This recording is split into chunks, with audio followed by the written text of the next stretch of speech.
नवीन वर्षाच्या पूर्वसंध्येला लोक आपापल्या पद्धतीने नवीन वर्षाचं स्वागत करण्याचा प्रयत्न करत होते. भीतीदायक, वृद्ध आणि विचित्र दिसणारे मिस्टर स्क्रूज त्यांच्या ऑफिसच्या खिडकीतून बाहेर पाहत होते. काय फालतूपणा आहे. एवढ्या थंडीत लोक बाहेर फिरत आहेत. मला नवीन वर्षाचं स्वागत वगैरे मुळीच आवडत नाही. मिस्टर स्क्रूज त्यांच्या टेबलवर बसून त्या लोकांची सूची पाहत होते ज्यांच्याकडून त्यांना पैसे येणार होते.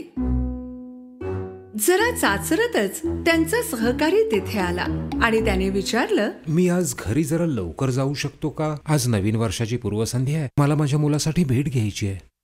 मुळीच नाही जाऊ शकत. भेट म्हणे. जा काम करा. आणि एवढ्या शेवटच्या क्षणाला का? आधीच घ्यायचं होतं ना.